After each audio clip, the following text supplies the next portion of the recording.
김건희의 기괴하고 충격적인 모습에 모두가 경악을 금치 못하고 있는데요. 윤석열이 어떤 선택을 할지 많은 관심이 몰리고 있습니다. 벼랑 끝 두 사람의 운명은 어떻게 될까요? 윤석열, 김건희 두 사람이 뭐 이혼 위기 네. 요 얘기가 한번 굉장히 화제가 좀 많이 됐었습니다. 네. 소록도 유배 이야기 이 얘기도 우리가 했었죠. 네. 그 클립 조회수가 30만을 넘었어요. 네. 또 JTBC 채널에서 한 70만 정도 나와서 아, 그래? 합의 그 반반, 이야기를? 네, 넘게 나왔습니다. 어, 그래서 욕을 진짜 있는 대로 먹었어요. 누가요? 김기정 기자가요. 왜요? 너희 새끼도 그때는 왜 안 가만히 쓰고 이제 있었다니까. 와서 쓰고 쓰면서? 있냐. 아, 그거는 해명 좀 하고 넘어갈까요? 해명이라고 할 것도 없고요. 사실 이게 뭐 저희가 이제 실록 윤석열 시대를 원래 한 석 달 정도 기간 동안 네. 뭐 윤석열 정부의 시작부터 끝까지를 이제 다 석 달 정도로 한 완결 내려고 그랬는데 취재할수록 이제 새로운 이야기가 계속 나왔어요. 아, 그래서 그래요? 이게 저희들이 뭐 예전에 알았으면서 이제 와가지고 뭐 쓴다 비겁하다 이런 이야기들 많이 하시는데 사실은 대부분 내용들이 새로 취재해서 나오는 이야기고 그래서 지금 저희가 시즌 2, 뭐 앞으로 시즌 3 이렇게 연재를 이어가는 것도 네. 새로운 내용이 계속 취재가 돼서 쓰는 겁니다. 저희들이 뭐 알다시피 다 취재되면 뭐 기사 쓸 거 없나 이렇게 막 그런 것만 찾고 다니는 사람들인데 알았으면 이미 썼죠. 아, 그래. 그때는 그래도 뭐라도 하나 받아 먹으려고 안 썼던 건 그런 건 아니다. 그때 뭐 저 이혼한다 이랬으면 뭐 당장 썼죠. 아, 그래요? 일면톱이죠. 아, 그럼 그때는 그래도 보안이 나름 잘 지켜진 모양이네. 그 정권 내부에서는. 정권이 이제 정권 서슬이 퍼럴 때는 네. 누구도 이제 밖에서 내밀한 이야기는 하지 않죠. 아, 그렇습니까? 근데 그리고 이제- 들리는 얘기는 있어도 확인이 잘 안 되는 거죠. 아, 그렇겠네요. 인정을 안 하기 때문에. 네네네네. 자, 그럼 우리 김기정 기자님은 그렇게 이제 취재를 열심히 하시는 분이고 현희룡 기자님은 여기에서 뭐 일을 하신 거예요? 제가 그러니까 윤석열 대통령 마크맨이었죠. 네. 제가 마크맨. 아, 언제? 그러니까 대선 때부터 이제 대통령실까지 쭉. 아, 그래요? 네, 원죄가 제가- 있습니다. 그럼 보였을 거 아니에요. 마크맨 정도면 어떤 사람인지. 이 정도일 줄 몰랐죠. 아, 그래요? 예. 그러니까 지금 와서 이제 결과를 놓고 아. 과거에 이제 단편들을 이제 생각해 보면은 맞춰보니. 예, 그때 좀 그게 의미 있는 아. 팩트들이 이제 지금 이제 새삼 재발견되는 것들이 많더라고요. 그리고 그 당시에 좀 약간 이상하다 이렇게 느낀 지점들이 있긴 있었어요. 뭐 가령 예를 들면 이렇게 통화를 할 때 네.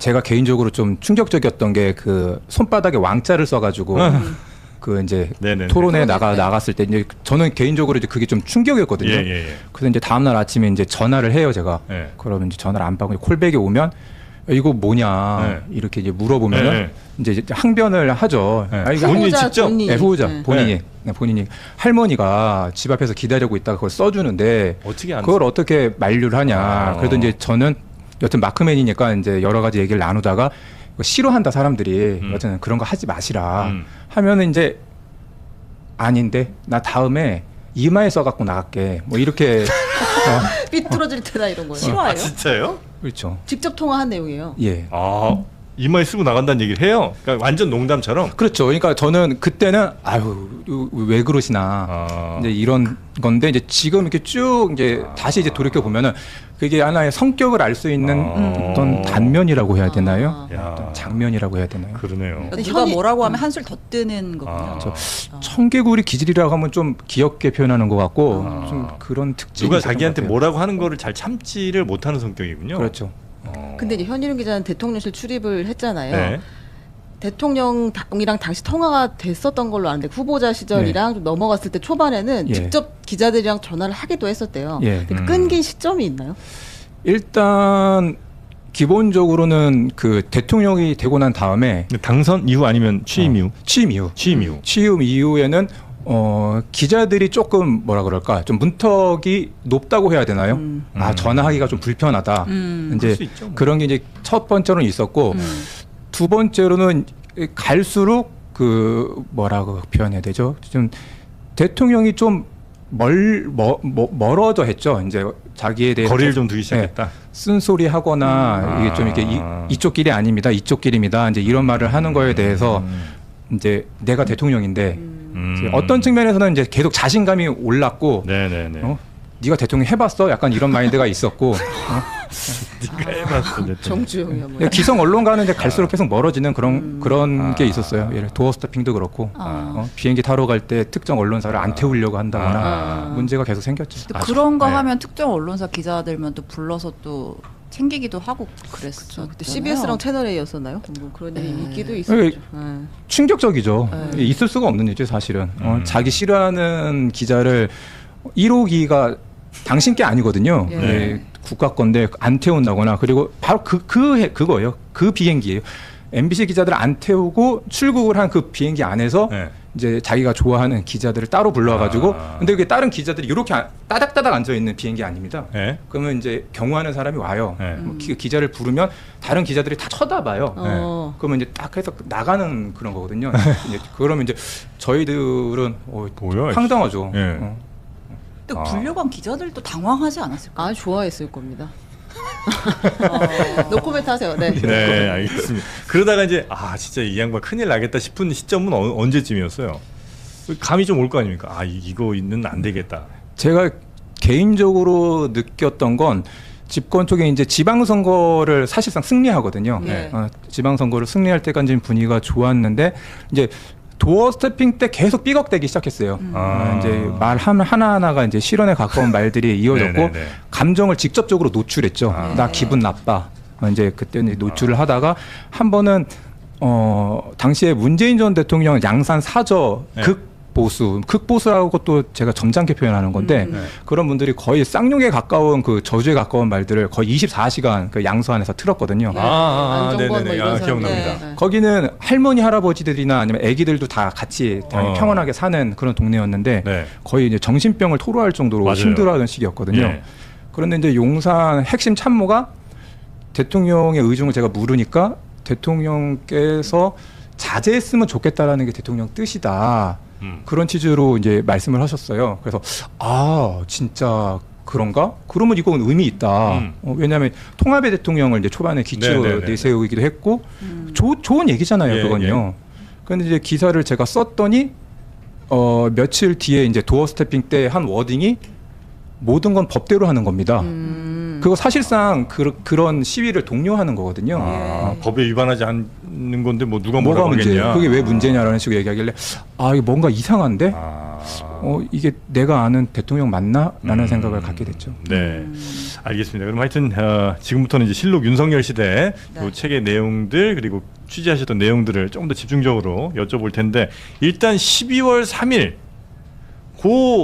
12월 3일이 왜 12월 3일인지에 대한 정말 수많은 시나리오 수많은 가설들이 좀 있었잖아요.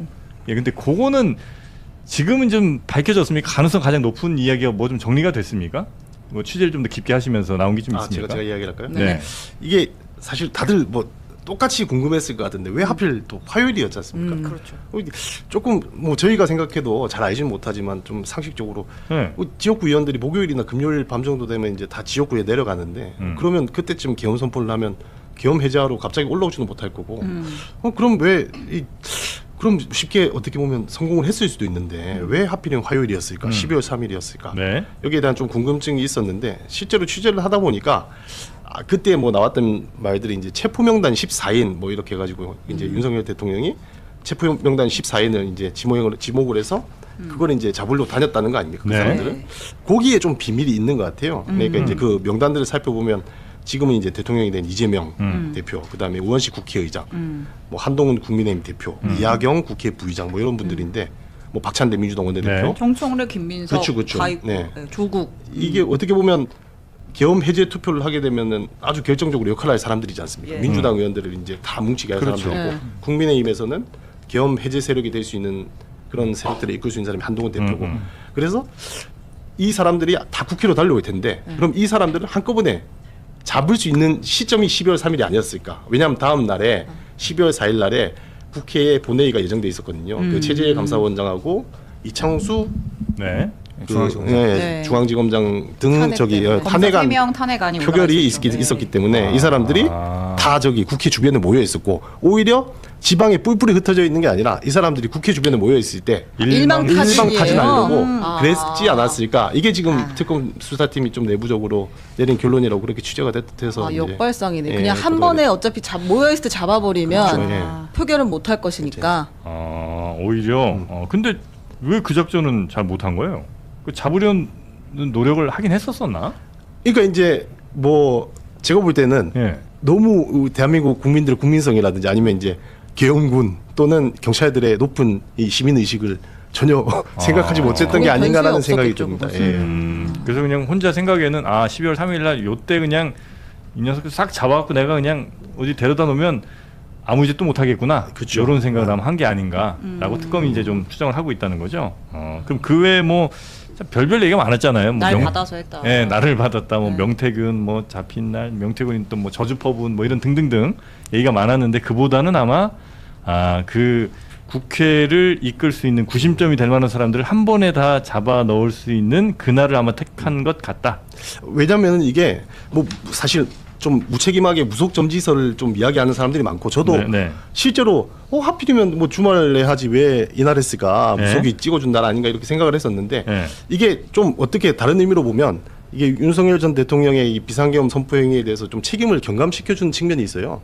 왜냐하면 이게 내란죄라는 게 이게 국헌 문란의 목적이 있어야 되는 건데 네. 이게 단순히 무속한테 점지했다, 무속이 점지했다 이렇게 되면 개인적인 일탈이나 또는 뭐 비정상적인 판단에 의해서 무책임하게 그냥 버린 해프닝처럼 끝나버리면 이게 내란죄가 성립이 안 되는 거거든요. 근데 그럴 수 있네요. 사실 이런 치밀한 계획을 세웠다고 해야 사실 내란죄가 혐의가 입증이 될 수 있는 거고 실제로 그 전에 그 군인들이나 정보사령관 했던 노상원 네. 뭐 그런 분들 뭐 이런 분들하고 벌였던 뭐 스탠바이 정황들이 있었기 때문에 네. 그런 이제 계획적인 이런 정황들이 입증이 되는 거죠.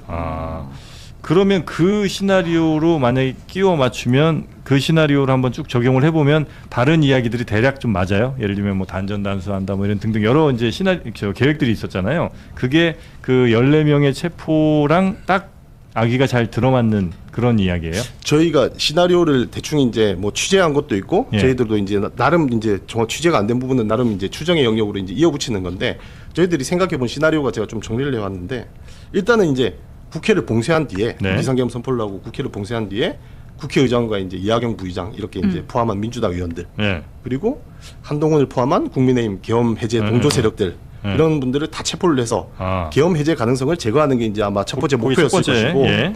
그런 다음에 이제 뭐 언론사 단전 단수 등을 통해 가지고 언론 보도를 통제를 했을 것이고 예. 세 번째로 그러면 세 번째로 이제 군중 동원력이 가능성 있는 분들 뭐 김민석, 정청래, 김어준, 김민웅 뭐 이런 분들 다 14인 명단에 들어있지 예. 않았겠습니까? 그런 분들 다 이제 체포해서 체포하고.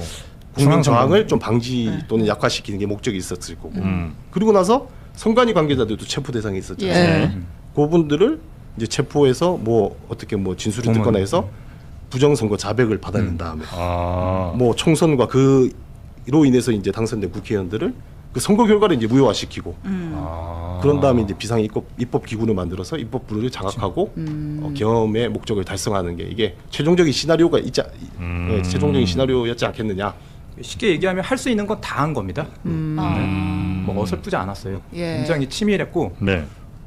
본인이 행사할 수 있는 권한 범위 안에서 보안을 유지하는 선에서는 할 수 있는 거 최선을 다한 겁니다. 이게. 야, 근데 진짜 물론 이제 본인은 최선을 다했는데 언론사 장악을 단전 단수를 통해 하고 근데 그 얘기는 수많은 유튜브 채널이나 이런 건 아예 생각을 못 한 건가? 아니면 이건 있어봐야 별 소용이 없다고 생각을 한 건가요? 아니 이렇게 지금 같은 이 통신 미디어가 발달한 세상에 5개 언론사 장악한다고 이게 예전처럼 그렇게 다 장악이 되질 않을 거 아니에요. 참 어떻게 표현해야 될지는 모르겠는데 이 지금 전체적인 그 흐름이요. 예. 그 보안을 이유로 대통령과 그 소수의 군인들 일이 이렇게 뭐 표현이 그렇지만 작당하는 거거든요. 계속 그 과정이. 김용현과 그러니까 이게 될 줄 아는 거예요. 이제 그런 수준으로 계속 논의가 되는 거예요. 이게 지금 말씀하신 이렇게 정상적인 분이 몇 분이라도 끼어져 있으면 더 치밀하게 했거나 아니면은 그러시면 안 됩니다. 이렇게 되는데 각하 뭐 이렇게 가니까 이제 이런 일이 벌어지는 거죠. 저도 정프로랑 비슷한 맥락의 질문이 저는 이 계엄이 터졌을 때 만약에 성공했다고 쳐요. 그 이후까지 플랜을 보통 세웠을 거 아니에요. 일단 목적을 달성해서 14명 잡아들이고 나서 다 했어. 그러고 나면 이제 정상화 수순을 밟는 계획까지도 혹시 이 사람들이 구상을 했었나요? 통제되지 않는 언론을 어떻게 할 건지 아니면 다시 어떤 걸 계기로 계엄을 해제할 건지 이런 것도 구상을 했었어요. 거기까지는 저희가 취재도 안 된 부분이고 특검 수사팀도 아마 그렇죠. 수사가 안 된 부분인 것 같은데 왜냐하면 일단 기본적으로 굉장히 시대착오적인 생각을 갖고 있었던 거하고 이게 정말 눈 한 번 보고 한 거죠. 그러면. 그렇죠. 예. 아까 앞에 했던 이야기지만 저 당시에 이제 계엄 선포 때 국회 앞에 제가 나가 있었거든요. 네. 그때 보고 제가 들었던 생각이 이거 계엄 성공 못한다. 아. 그 이미 뛰어나온 국민들을 어떻게 제재할 방법도 예, 없고 예. 그 경찰들이 바보가 아니거든요. 아니, 군인들도 얼마나 용맹한 사람들입니까? 근데 이미 총구를 땅바닥에 쳐박았잖아요. 네. 그 국민들한테 이 부당한 지시를 안 따르려는 이게 준비가 돼 있었던 사람들이고. 그렇죠. 네. 그럼 뭐 총구를 겨눌 수가 없죠. 네. 어떻게 그러겠어요? 만약에 이 뭐 707 부대들한테 뭐 북한 가서 김정은 목 따오라 이러면 이 사람들 얼마나 용맹스럽게 달려가겠습니까? 근데 이 사람들이 네, 요즘- 선량한 시민들한테 어떻게 네. 총구를 들어요? 아니 근데 네. 비상입법 기구까지는 생각을 했던 거고 그걸 관련 예산을 편성하라는 쪽지가 아니라 문건을 최상목 그때 당시 네. 기재부 장관한테 줬잖아요. 네, 네. 아마 거기까지는 계획은 있었던 것 같다. 그러네요. 실현은 네. 안 됐지만 네. 그 정도 볼 수 있을 것 같은데 그날 우리의 또 하나 질문이 김건희 씨는 뭐 하고 있었나였잖아요. 일단 저 성형외과인가 어디 갔다 왔잖아요. 네. 네. 네. 직전에 갔다 왔고 예. 왜 그리고- 갔는지 진짜 뭐 했는지는 혹시 얘기가 좀 나오나요? 예, 아마 수면 치료를 받은 걸로 전 알고 있어요. 그날 예. 왜? 그러니까 6시 반부터 9시 반까지인가요? 네. 예, 그 대략 그 정도 시간이었고 제가 알기로는 그런 치료를 정기적으로 받는 걸로 알고 있고요. 아. 예. 그리고 그렇게 받고 관저 돌아와서도 그 정도의 어떤 정신적인 상태가 유지됐습니다. 다시 얘기하자면 좀 이렇게 몽롱한? 예. 아. 네, 몽롱 좀 누워 있어야 되는 상태. 예. 이제- 사업하기 잘 안 되는 상태. 네, 상태였고 그래서 조금 이따 더 뭐 부연하겠지만 이제 거기에서 이제 누군가가 이제 와가지고 같이 시청을 하는 이제 그런 이제 과정이 연출되죠. 같이 시청을 한다는 게 계엄 계엄 선포 선포하는 거. 장면을 예. TV로 보좌하는 봤다고요, 누군가. 김건희 씨가. 노트북으로 본 걸로 알고 있는데요. 네. 여튼 예 그렇습니다. 그럼 김건희는 어쨌든 내란 특검의 결론도 김건희는 어쨌든 계엄을 미리 인지하지 못했다라고 본 거잖아요. 예. 진짜 몰랐던 거예요? 저도 너무너무 궁금한데 궁금한데요. 이거는 뭐 답은 알 수 없는 거죠. 네. 네. 일단 본인이 이제 몰랐다고 주장을 하는 거고. 예. 어. 이게 왜 제가 답답하냐면 그 두 부부를 아주 오래전부터 또는 깊숙이 아는 사람들은 그렇게 얘기 안 하거든요. 그럴 몰랐을 리가 수가 없다. 없다. 어. 근데 이제 계속 뭐 수사 당국이나 아니면은 그때의 참모들은 몰랐다. 뭐 여러 가지 동선이나 진술들 보면 몰랐다고 하니까 예. 네. 근데 그냥 우리가 전해 듣기로는 김건희 씨의 세력 혹은 김건희 씨를 따르는 사람들이 그 용산 대통령실 내에도 꽤 있는 걸로 그렇죠. 알고 있어서 모르게 할 수 있나? 근데 그게 이제 그 특검도 그렇게 결론을 내린 이유가 김건희가 몰랐다고 결론을 내린 이유가 예. 이제 그런 정황들이 있는 거예요. 몰랐다고 볼만한 정황들이 있는데 아까 말했다시피 그 황종호 행정관이라고 네. 네. 그 윤석열 대통령을 이제 삼촌이라고 부르고 김건희 씨를 작은 엄마라고 불렀던 그런 네네네. 사람인데 고향 친구의 그만- 아들인가? 그렇죠. 예. 그만큼 아니죠. 강릉의 저기 황 사장 황 회장 아들. 아들. 예, 예. 그 관절을 이제 마음대로 드나들 수 있었던 사람 중에 한 명이고 예. 얼마나 실세인지를 보려면 이제 계엄 선포 직전에 그 심야 대국민 담화가 이제 예고가 되니까 대통령이 심야 대국민 담화한다니까 얼마나 사람들이 궁금하겠습니까? 그러니까 이제 다들 무슨 일인지 알아보려고 했는데 그때 당시에 그 황종호의 전화가 폭증을 합니다. 이게. 통화 기록을 다 떼봤을 거 아닙니까? 네. 황종호의 전화가 불이 났다는 거예요. 그러니까 급하게 이제- 막 여기저기로 전화했군요. 그렇죠. 그러니까 이제 특검에서는 처음에 황종호가 이 지령을 전파하려고 이 황종호한테 전화가 몰린 게 아니냐라고 특검은 추측을 하고 황종호에 대한 엄청난 저기 강도 높은 조사를 벌였다고 그러더라고요. 네. 근데 이제 황종호 씨가 조사를 받아서 진술하는 부분을 보니 이게 정반대의 상황이었던 거예요. 다들 황종호한테 어떻게 뭔 됐냐 상황이냐. 이렇게 물어보니 자기도 모르니까 답답하니까 네. 관절을 찾아갔던 겁니다. 근데 관절을 가서 이제 김건희 씨가 있고 그래서 이제 김건희 씨랑 같이 그 아까 말했다시피 노트북으로. 비상계엄 선포하는 걸 같이 봤다는 거예요. 작은 엄마 이게 무슨 일이야? 그래요? 그러니까 이제 황종을 얼마나 저기 뭐 압박을 하고 뭐 수사를 열심히 하셨겠습니까? 그런데 네. 특검에서도 최종적인 결론은 정말 몰랐을 것 같다. 예. 그게 이제 특검의 결론이고. 그렇죠. 예.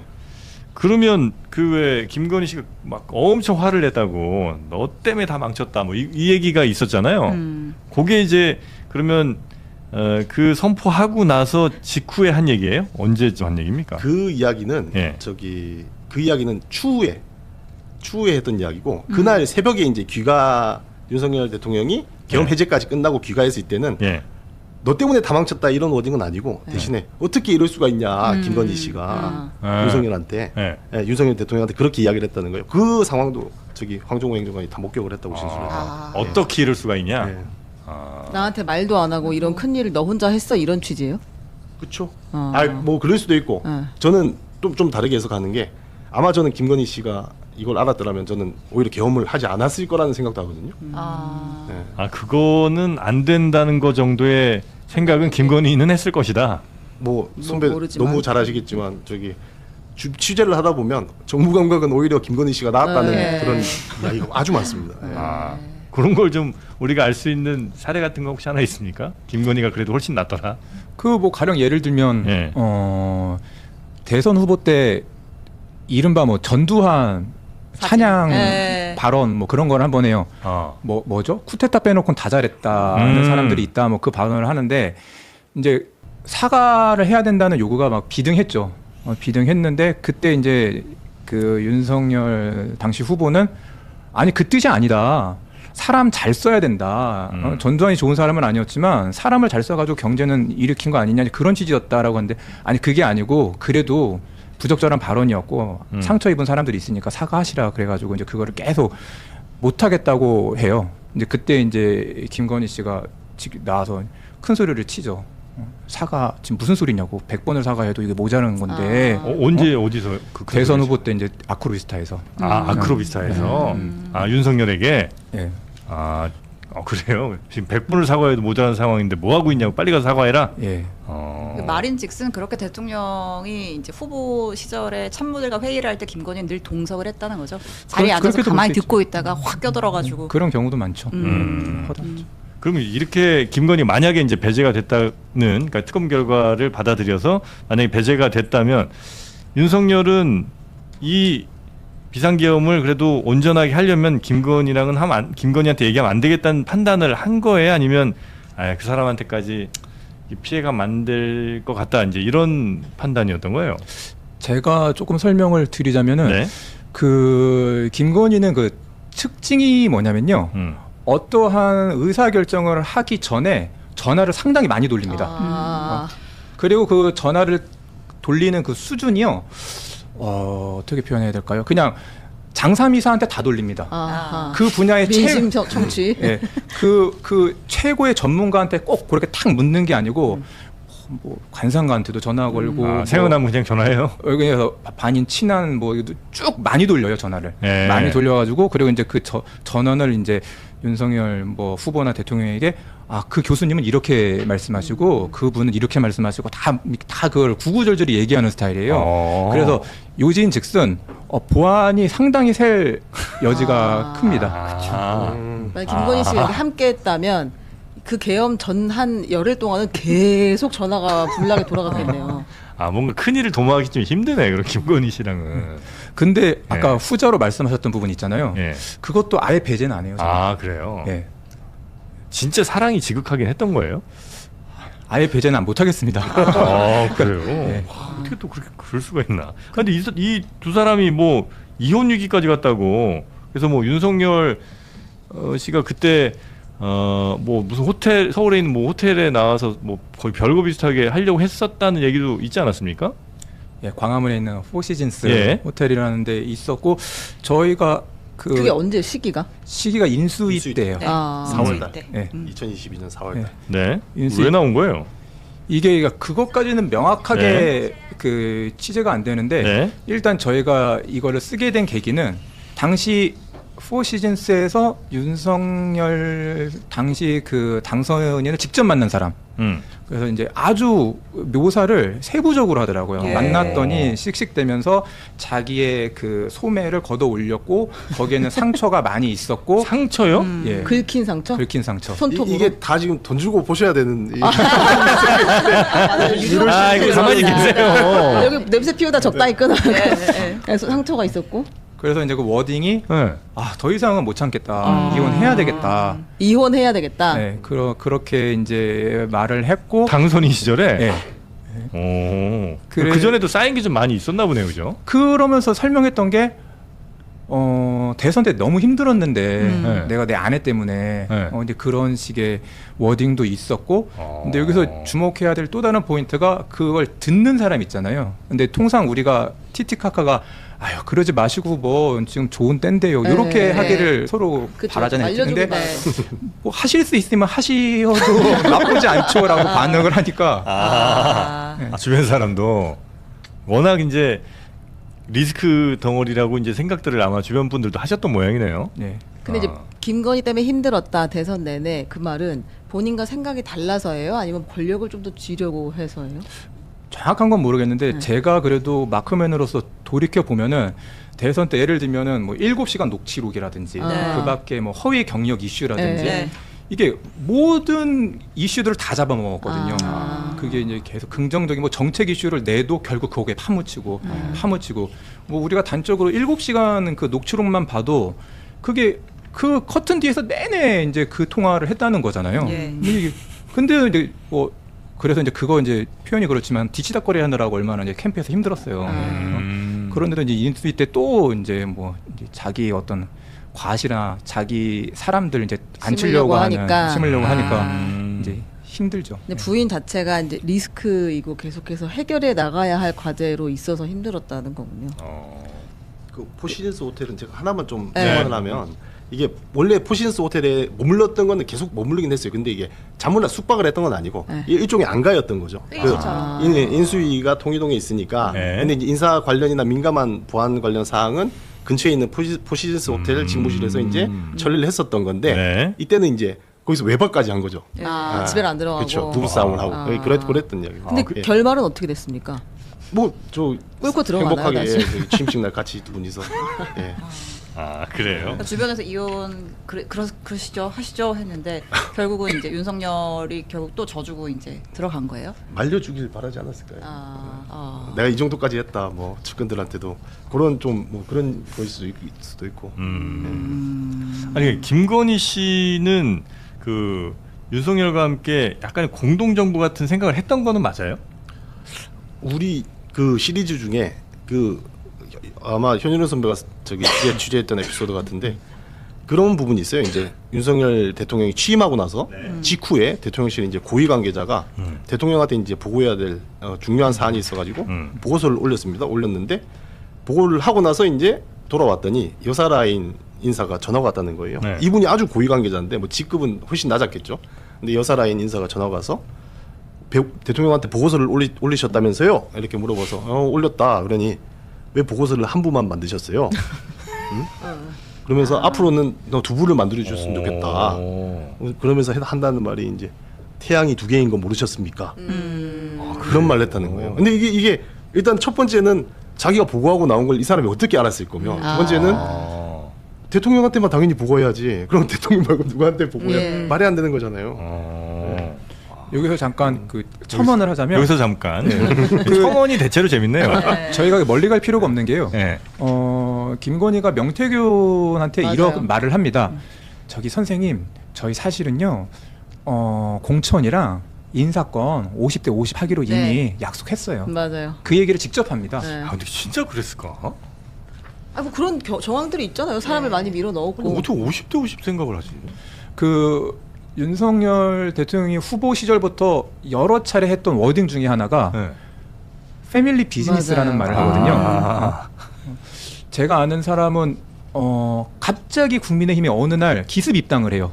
심지어 당 대표랑 뭐 고위 관계자들이 당에 없을 때, 기습 입당. 예, 금요일로 기억을 하는데 예. 금요일 오후에 갑자기 당에 들어옵니다. 그래서 아마 장제원 의원이나 뭐 권영세 의원이나 권영세 의원도 없었나? 권영세 있었어요. 있었습니까? 이재영이 위원장이었어요. 그 정도 있었는데 갑자기 들어와요. 그래서 네. 이제 압수수색 하듯이 입당을 하거든요.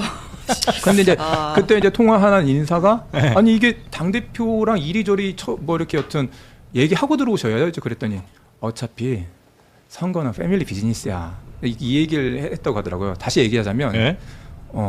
아내랑 다 얘기했어. 오늘 들어오는 걸로. 이제 그렇게 해석이 되잖아요. 예. 이제 그게 그 하나의 케이스가 아니거든요. 주요 국면 민감하거나 깊이 숙고해야 될 때는 네. 패밀리 비즈니스라는 말을 했습니다. 아니 지금 이 말이 그 윤석열 입당 당시를 얘기하시는 예. 거죠? 이준석 예. 없을 때 예. 윤석열 입당했다 이 예. 얘기. 예. 기습 입당. 예. 패밀리 압수수색하듯이 비즈니스는 입다 했던 말이 너무 웃기네. 그 저 뭐야 예전에 제가 저번에 출연했을 때 김건희한테 이제 저기 뭐 김건희 리스크 해결을 위해서 이제 여러 방안을 조언했던 참모가 날라갔다고 네. 했었잖아요. 네. 그 참모가 이제 김건희 처가 리스크를 해결하기 위해서 나한테 다 오픈을 해달라. 그 아, 이야기를 하니 맞습니다. 네네네. 그 다른 사람인데 그 윤석열 대통령이 그 사람한테도 대선은 패밀리 비즈니스라는 말을 했다는 거예요. 그 패밀리 비즈니스는 그러니까 온 가족이 다 열심히 선거 운동해서 이제 누가 하나 당선될 수 있다는 그런 정도가 아니고 이제 당선이 되면 온 가족이 다 같이 그 정권을 운영을 해야 된다 이런 의미의 패밀리 비즈니스라는 거예요. 그러면? 그런 차원으로 좀 이해가 예. 되죠. 예. 근데 당선될 때까지는 진짜 100번 양보해서 그럴 수 있다 치고 어쨌든 당선에 김건희의 공도 있다고 본인은 생각했을지 모르겠는데 그 이후에 대통령 취임하고 나서 불거졌던 인사 전횡이나 뭐 갑자기 보고서를 2개 만들어 온다고 한다든지 내가 이렇게 얘기했는데 저쪽에서 얘기해서 뒤집힌다든지 이런 일들이 벌어지면 어쨌든 윤석열도 대통령인데 대통령 입장에서 그런 인사 전횡을 하는 김건희는 약간 뭐 정치적 경쟁자, 뭐 한동훈이나 이런 사람처럼 느껴질 수도 있는 상황 아니었어요? 그 정도까지 간? 대통령실 출입했던 그 말씀하셨던 대로 기본적으로 윤석열이 대통령이 되는 과정에 김건희가 중요한 역할을 했다고 둘 다 그렇게 생각을 했다고 보여져요. 당사자들은. 윤석열, 김건희 둘 다. 둘 다. 김건희도 내가 핵심 공을 세웠고 예. 그거를 대통령도 그런 얘기 실제로 많이 했어요. 내가 내 부인 아니었으면 어려웠는데 부인 덕분에 대통령 됐다라고 얘기하는데 그게 이제 덕담 수준이 아니었고 그리고 요게는 이제 둘 간의 그 캐릭터 그리고 또 특수한 어떤 그런 관계 네. 뭐 가령 예를 들면 어떤 뭐 무속 이슈가 또 개입될 수도 있고 등등 그래서 단순히 상식적인 선에서만 이렇게 그 바라보고 해석하기에는 좀 어려운 부분이 있고 김건희도 보통 내기는 아니었죠. 네. 알고 있는 싸움. 윤석열은 김건희에게 매우 의지를 많이 했어요. 여러 뭐 사안이나 여러 선택의 기로에서. 그랬던 너무 것 서로, 같아요. 네. 그럼 요 얘기를 한번 해볼까 봐요. 그러니까 그 윤석열 주변에 있던 사람들이 김건희라는 이름을 올리는 순간 다 추풍 낙엽처럼 날아갔다는 거 아니에요. 가장 대표적인 에피소드가 정진석 비서실장 파티 분위기에 찬물을 끼얹었다. 이게 어떤 내용인가요? 그게 제가 썼던 기사인데 이게 2024년 3년인가요? 24년이죠. 24년 초선 기회니까 7월. 7월 달인데 이제 체코 원전 수주했다는 이제 소식이 들리니까 엄청난 경사지 않습니까? 윤석열 정부에서 이제 어쨌든 원전을 다시 활성화하겠다고 했고 그 성과로 실적이 나온 건데 그러니까 이제 정진석 비서실장이 여의도에서 다른 국회의원, 국민의힘 원내 지도부하고 이제 저녁을 하고 있다가 네. 대통령 적적하신데 같이 관저에 가서 같이 축하했으면 좋겠다. 이러고 같이 이제 끌고 관저로 갔다는 거예요. 그래서 이제 이렇게 둘러 앉아서 그 대형 스크린을 내려가지고 그 이제 속보 발표 그 화면만 딱 띄워놓고 기다리고 있었대요. 그래서 이제 그 수주를 했습니다 이렇게 속보가 나오니까 대통령이 이제 술상을 탁 내리치면서 뭐 엄청나게 좋아했다고 합니다. 그러니까 이제 분위기가 뭐 아주 축제 분위기가 됐습니다. 달아올랐어요. 뭐 좋아할만 하죠. 네. 예. 술도 뭐 폭탄주가 여러 네. 술에 돌았을 거고 그런 상황에서 이제 정진석 비서실장이 어렵게 이제 먼저 운을 띄운 게 이 기분도 좋은데 이런 자리에서 아니면 언제 이런 말 하겠냐 이러면서 우리 돌아가면서 쓴소리 한마디씩 합시다. 쓴소리 한마디씩 합시다. 야자 그러면서 타임급에 어떻게 보면 이제 눈치가 없는 걸 수도 있고 네. 뭐 아니면 용기를 낸 거죠. 용기를 낸 거죠. 근데 그러면서 본인이 이제 먼저 한 말이 네. 제2부속실을 설치하시는 게 어떻겠습니까? 그 분위기 좋을 때. 정말 할 말을 네, 근데 진짜 해야 될 말을 해야 될 했네요. 말이죠. 네. 근데 언제 해야 될지 그것만 살피고 있다가 아. 정진석 비서실장 입장에서는 지금이 기회다라고 생각을 했지 않겠습니까? 그래서 네. 했는데 돌아온 말이 갑자기 이제 완전 뭐 정색을 하는 거죠. 분위기 싸해졌구나. 네. 돌아온 말이 네. 우리 처가 뭘 잘못한 게 있습니까? 그러면서 이제 뭐 엄청난 폭언을 퍼부었다는 거예요. 거기 우리 처가 뭐 잘못한 거 있습니까? 그렇죠. 이렇게. 네. 거기 뭐 국민의힘 원내지도부 의원들도 같이 있는 자리에서 뭐 그렇게 퍼부어 버리니 완전 뭐 분위기가 박살이 나버리죠. 그래요. 와.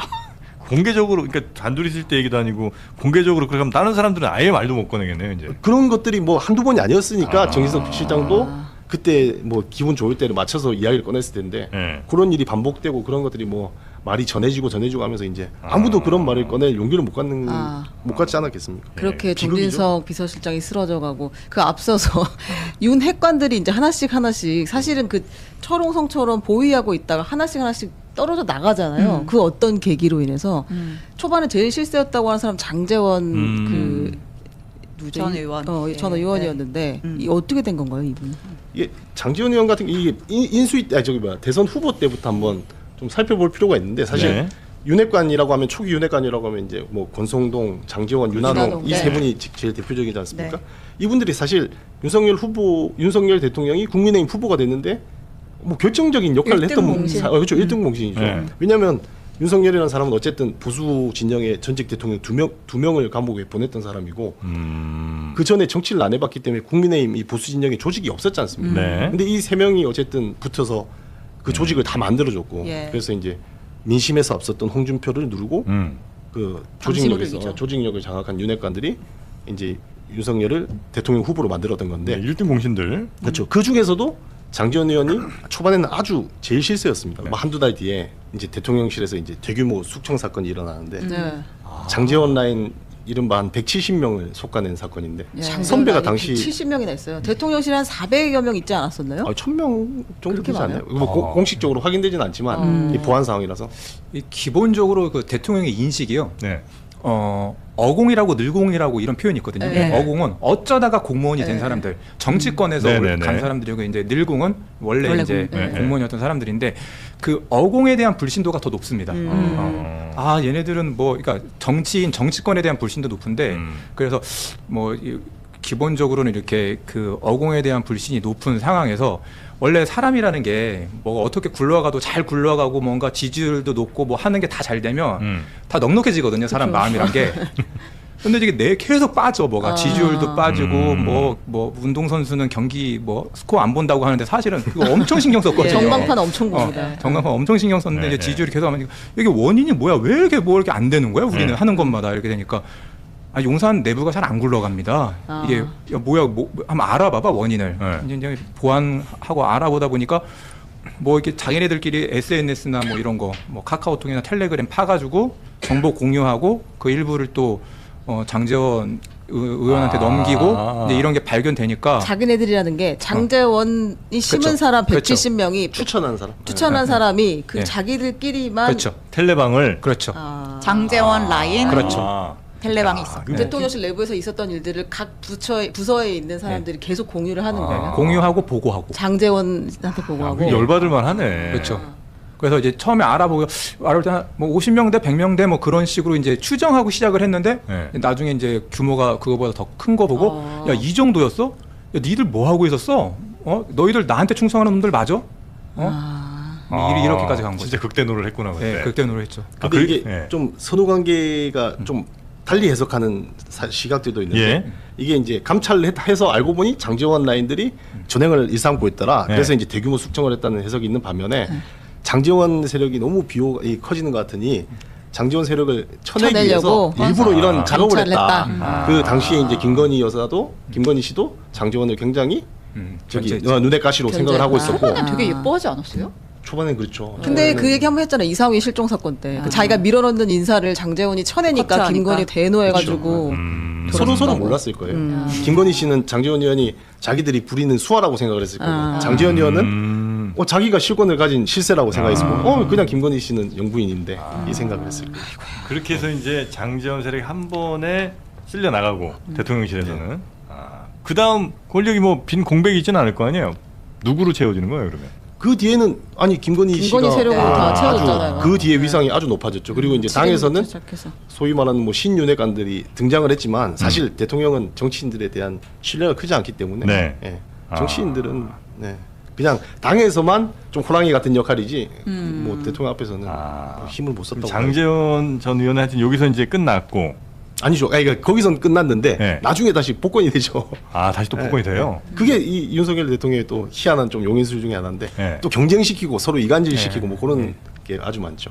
그래요. 그리고 일단 뭐 1차적으로 하여튼 아웃되고 그다음에 권성동, 윤한홍 이 사람들은 어떻게 됐습니까? 윤한홍 의원은 제가 알기로는 이제 크게 일찍 찍혔어요. 그러니까 이제 별 힘도 못 써보고. 제가 알기로는 일찍 찍혔는데 왜냐하면 두 가지가 있는데 네. 이 윤한홍 의원이 어떻게 보면 지금 보면 아주 좋은 다행이었죠. 다행이지만 당시에는 아주 어떻게 보면 저기 눈치가 없었다고 할 수 있는 게 일단 명태균을 아, 멀리하라고 맞아. 했고. 예. 아. 그다음에 저희가 이제 이 실록 윤석열 시대 시즌 네. 1에 쓴 내용인데 네. 김승희 비서관이라고 예. 그 여사 김건희의 김건희 씨의, 대학원 동창. 아주 비서실장격의 네. 역할을 했던 그 나중에 의전 비서관까지 했었던 네. 사람인데 네. 그 사람을 캠프 때 윤한홍 의원이 잘랐습니다. 아. 아, 눈치가 진짜 없는 사람이네요. 얼마나 잘생겼어. 아니 왜냐면 핵심들을 하나도 못 알아보고 그러니까 그랬으니. 이제 김승희 명태균을 이렇게 했으니 그 사람 이 김건희 씨가 아. 쟤는 뭐냐 이렇게 됐을 수 아. 있죠. 근데 어떻게 보면 윤한홍 의원한테는 그게 아주 천운이네. 다행이었을 수 있고. 네. 네. 아 그래서 이제 윤한홍 의원은 그때 이제 아웃되고 네. 권성동. 이게 사실 권성동 의원하고 윤한홍 의원은 좀 두 분이 이 어떤 표현을 쓰냐면 서로 세트? 아삼육이라 그러거든요. 네. 의원회관 방도 붙어 있어요. 아. 그러니까 이제 사실 이제 권성동이 잘 나가면 윤한홍도 잘 나가는 거고 아, 그래요? 그런 식으로 좀 봐야 되는 측면도 있을 것 같고 그리고 기본적으로 대통령이 권성동 의원은 처음부터 좀 어려워했다고 해요. 왜요? 동갑이고 검사는 검사 선배. 선배고 아. 그래서 이제 나중에 보면 뭐 정부 초반에는 뭐 수평적인 리더십 막 이런 식으로 해서 이제 대통령하고 권성동 뭐 고향 친구지만 네. 외가 친구지만 저기 뭐야 서로 존댓말 하면서 예. 막 이렇게 소통한다고 했는데 네. 사실 어려우니까 서로 계속 존댓말하는 사이였다 그러더라고요. 아, 그래 결국 이제 아주 가까워지기는 어려운 네. 처음 시작부터 그랬군요. 야, 이렇게 해서 이제 이른바 친윤, 뭐 찐윤, 뭐 이런 사람들이 1차적으로 한번 싹 아웃이 되고 그 다음에 다시 권성동 의원 전 의원은 다시 이제 복권되는 이제 이벤트가 그 후에 이제 일어난 거고요. 오늘 요 정도 들은 게 한 7,000원 어치 될까요? 어우, 아니에요. 이게 많이 왜냐면 더 되나요? 지금 여러 편을 우리가 네. 쪼개서 소개를 한 거거든요. 네. 여러분 물론 이제 한 번만 구독하시면 편하게 보실 수 있습니다.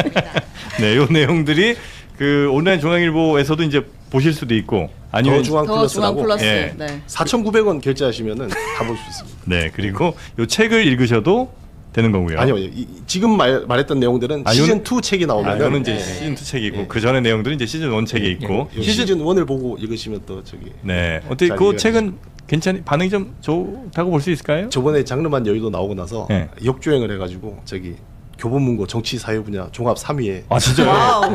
와, 축하드립니다. 너무 영향력을 느꼈습니다. 저희의 위상이 그 정도였나요? 네. 아 그래요? 아 축하드립니다. 아 이번에 이제 시즌 2는 언제 나와요? 그거는 연재가 연재가 끝나봐야 끝나야 되는데. 아, 연재 끝나고 나오네요. 근데 여러분 이제 중앙일보가 지면에도 그거 쓰고 온라인에도 조금 써요. 근데 읽다 보시면 구독을 안 할 수 없게 기가 막히게 쳐냅니다. 아, 아, 독자 입장에서는 약간 짜증은 납니다. 네, 짜증 나죠. 근데 바로 불길한 그냥 예감이 뇌리를 스쳤다. 이후 컨텐츠는 이게 만찬 분위기는 삽시간에 박살났다 이렇게. 그렇죠. 팔이 분명히 긁혔는데 왜 긁힌지는 돈을 내야 나오니까. 그렇죠. 아, 하여튼 오늘도 굉장히 아마 많은 분들이 보실 텐데, 하여튼 이렇게라도 지난 날을 한번 정리는 해야 될 필요가 분명히 좀 있는 것 같고요. 뭐 우리가 좀 웃으면서 했습니다만, 우리 또 정치 역사에 또 우리 현대사에 또 한 어두운 페이지가 이렇게 하나하나 정리가 좀 되고 있는 것 같습니다. 자, 오늘 혹시 뭐 못다 하신 말씀 있을까요, 두 분? 요 정도면 됐을까요? 그 윤석열이라는 사람 혹은 네. 김건희까지 포함해가지고 이제 대선 때부터 그 이제 마지막 그 이제 추락하는 모습까지 이렇게 보면서 어쩌다 이렇게까지 됐나 네. 이제 그런 생각도 좀 혼자 하게 돼요. 네. 시작이 그렇진 않았거든요. 예. 그래서 이게 그 어느 순간부터 좀 약간 좀 왕이 됐던 것 같아요.